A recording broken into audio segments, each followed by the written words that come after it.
국내에도 신종 코로나 바이러스 감염증 치료제가 곧 나올 수 있을까? 식품의약품안전처는 최근 임상 이상을 완료한 셀트리온의 항체 치료제 레키로나주에 대한 조건부 사용 승인 심사에 들어갔다. 한 달여 뒤 승인이 떨어진다면 국내선 최초, 세계에선 세 번째 코로나19 치료제가 나오는 셈이다. 13일 강원도 태백 하이원 리조트에서는 2021 하이원 신약개발 심포지아가 온오프라인 동시에 열렸다. 이날의 핵심은 오후 6시의 마지막 발표 셀트리온의 레키로나주에 대한 이상 임상시험 분석 결과 공개였다.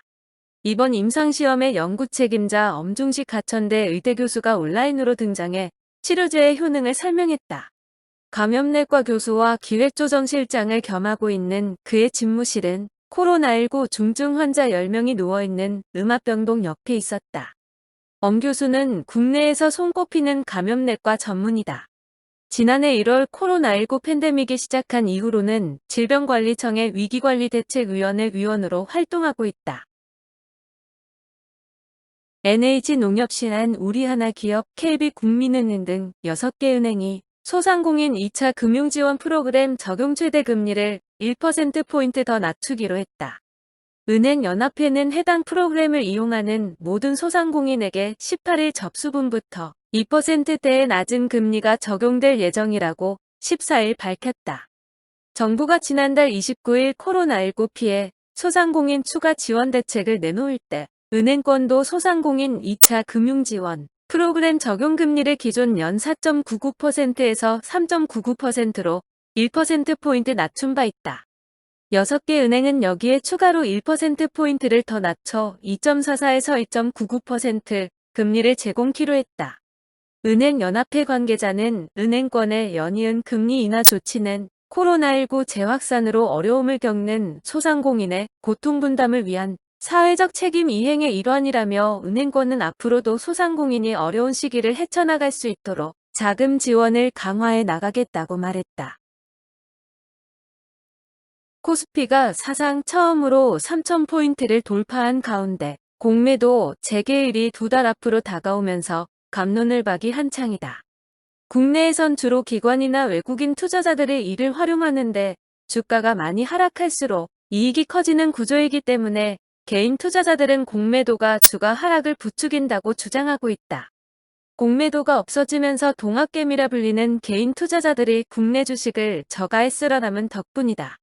정의정 한국주식투자연합회 대표는 지난해 초 외국인과 기관의 공매도로 코스피가 1,400선까지 떨어졌는데 코로나19 기간임에도 유독 우리나라만 주가 하락세가 컸다며 불법 공매도에 대한 근원적인 문제가 해결되지 않은 상황에서 공매도 재개를 강행하는 것은 코스피를 다시 2,000대 박스권으로 돌려놓고 말 것이라고 우려했다. 실제 지난해 국내 공매도 거래액의 99.9%가 이들 외국인과 기관의 차지였다. 지난해 연간 수출 물가가 5.3% 하락하며 6년 만에 가장 큰 폭으로 떨어졌다. 13일 한국은행이 발표한 2020년 12월 수출입 물가 지수에 따르면 지난해 연간 수출 물가는 석탄 및 석유제품, 컴퓨터 전자광학기기 등을 중심으로 5.3% 하락했다.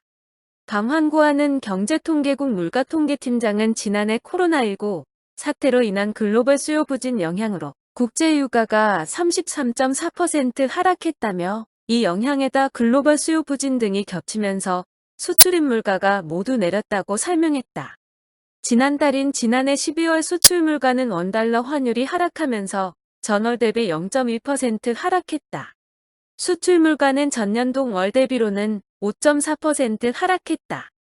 강 팀장은 원달러 환율 하락세는 지속된 가운데 국제유가가 2개월 연속 상승하면서 12월 수출 물가 하락폭은 0.1%로 축소됐다고 설명했다.